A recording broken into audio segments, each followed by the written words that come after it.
Ever plan a vacation, procrastinate the whole thing, and ended up needing a vacation from planning the vacation? Yeah, that was me. But while I spiral into existential dread, let me tell you a story about my trip to Japan last December. So, without further ado, let's jump right into it. My housemate and I planned our Japan trip back in January. We got our flights booked, hotel as well, and this one, kinda? Also, I can only speak Japanese to a certain extent. I can talk a little bit, but I can't read kanji. My friend on the other hand, fluent. He used the Google Translator for our trip. We had a 7-day plan which started from Tokyo, Osaka, and I slid in a solo overnight trip to Hokkaido. More on that chaos later. It was an 8-hour flight, took off around noon, landed close to 9 PM. Factoring in immigration and airport zombie walking, we were out there by 10 PM. Originally, we planned to sleep at the airport, but we asked a bus receptionist if there were any late buses to the city, and to our surprise, they said yes. So me and my friend look at each other and like, fuck it, we ball. Bought the ticket, sprinted to the station, and begin our journey to Tokyo Station, the only available stop that night.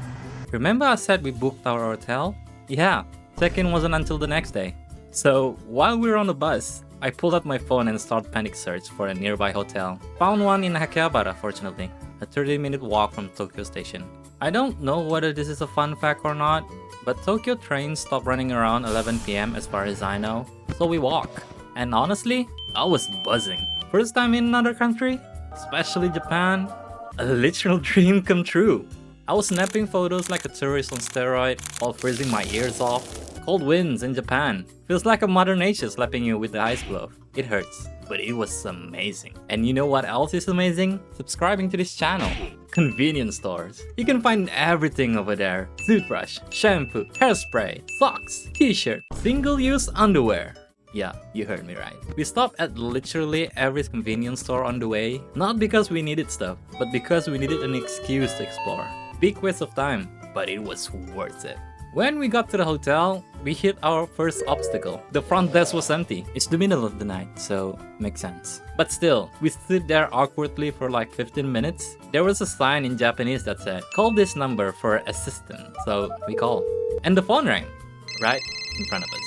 After a while, a lady finally showed up. I told her we just booked a room. She checked the system and surprise, surprise, my name wasn't on the list. Of course not. I booked it like 2 hours ago. So we double checked my email, found the confirmation, and she verified it, and after a bit of a back and forth, we finally got our keys and went to our room. At this point, it's like 2 AM. I'm still running on adrenaline high, but it's already late, so I went to bed.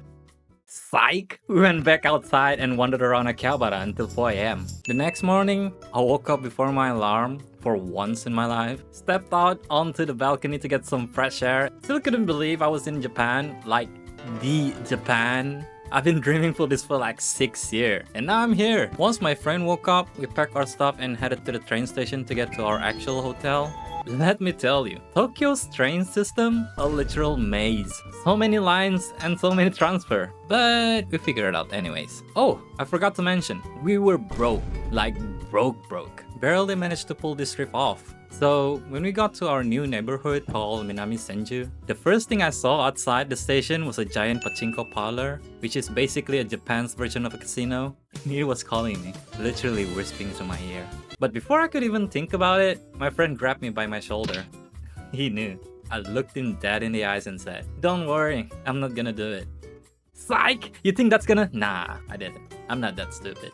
We dropped our bags at the hotel, rested for a little bit, and headed back out to explore. We talked to a few locals surprisingly, judging by the fact that both of us are introverts, including this sweet old lady walking her dog. She jokingly asked us something in Japanese. "Are you two a couple?"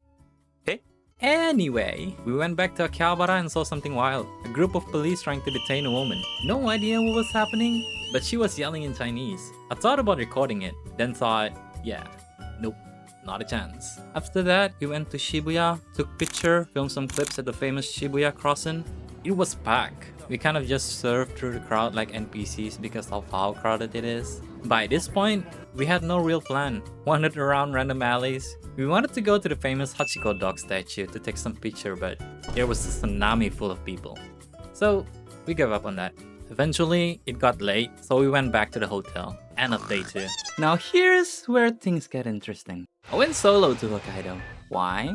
Simple. I wanted to see snow. Malaysia doesn't have snow. What we got is hot, very hot, extremely hot, rain, and all of it combined together.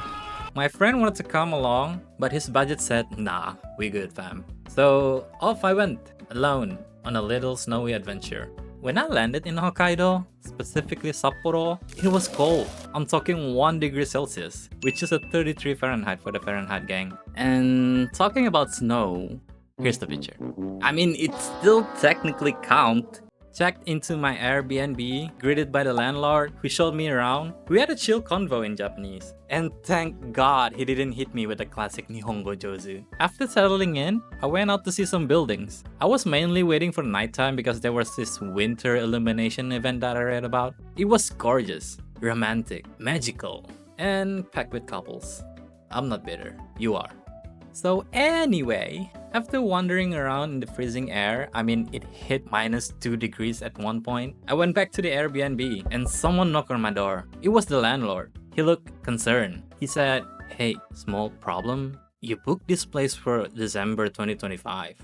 I stared at him, then at my phone, then back at him. Yep, I booked the wrong year. I apologized like a madman. Luckily, he was super chill about it. He said he was just worried in case someone else tried to book it, so he closed the listing. We made a deal. I could stay the night, but I have to pay $100 bucks. I agreed immediately. Take my money, just let me not freeze to death outside. My original booking? Burned. I didn't even care. I just cranked the heater, watched some YouTube, and knocked out. The next morning, I packed my stuff and got ready to head back to Tokyo. While waiting at the airport, I called my friend to see what he was up to. This man said, "I'm chilling at the park, looking at Tokyo Tower." Turns out, he didn't go anywhere the day before. His legs were dead from all the walking from day 1. So he just stayed in the hotel and became one with the mattress. We met up once I got back to Tokyo, dropped my stuff off at the hotel, and guess what we did next? Yup, we went out again. For what? Absolutely nothing. We walked aimlessly, told ourselves we were just vibing. At this point, we were basically gaslighting ourselves into thinking we had plans. But the truth was, we were just 2 guys wandering the street of Tokyo, pretending we were in a travel vlog with no budgets and no direction. We hit random streets, check out local shops, and stumble into more convenience stores because why not? At this point, it was tradition. We even spent a good 15 minutes just standing by a vending machine, debating if we should spend our coin on a hot can of coffee as we had bag full of coin to spend. Here we are, day 5, heading to Osaka, taking the Shinkansen, which is the Japanese bullet train. We went to Tokyo Station to get our tickets, and let me tell you, it was way easier than booking through the app some influencer on TikTok swore by. It makes everything so simple, they said. Yeah, no. Going to the counter? Easier. Plus, we got a free guide telling us exactly which platform to go. We packed small breakfast, boarded the Shinkansen, and chilled while enjoying the scenery. I even managed to take video of Mount Fuji like a true tourist. 2 hours later, we arrived in Osaka, dropped our stuff at our Airbnb, and walked a full hours to a Malaysian restaurant because, you know, some food cravings hit hard. Only to find out you need a reservation to eat there. Bruh. So instead, we hit up a tiny gyoza shop next door, which turned out to be pretty solid. The sun came up and for once, we had a mission. Nara Park and Namba. We hit Nara first to chill and take some peaceful photo before diving into the chaos of Namba. If you don't know, Namba is where people take picture in front of a giant LED guy doing a T-pose. In Nara, we spent way too much on deer snacks, which is called shikasenbei over there, just so we could bribe the deer for pictures. Not gonna lie, they were aggressively friendly. Then we headed to Namba and linked up with a Japanese friend who showed us around. We grabbed some ramen, then took a totally normal night walk through Tobita Shinchi. If you know, you know. If you don't, go ahead and Google it. Just maybe not at work. Not much else happened that day. Just more wandering, some night vibes, and us realizing that we were running out of both money and energy.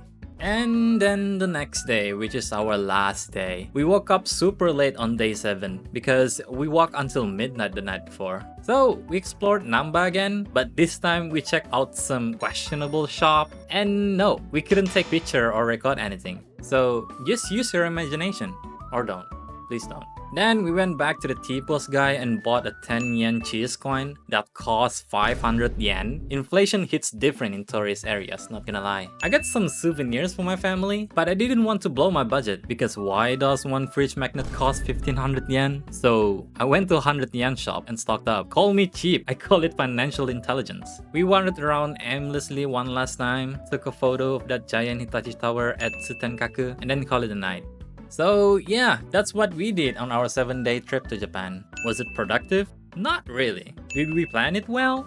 Definitely not. Was it chaotic and unforgettable? Absolutely. There were highs, lows, lots of walking, and more convenient store trip than I can count. And the worst part? I forgot my tote bag at the airport scanner on the way home, with my favorite t-shirt, hoodie, and sweatpants inside. We were in the rush and almost missed our flight, so I just left it behind. Still hurts thinking about it. But hey, hopefully I'll get to go back to Japan again this year. Maybe I'll even plan better next time.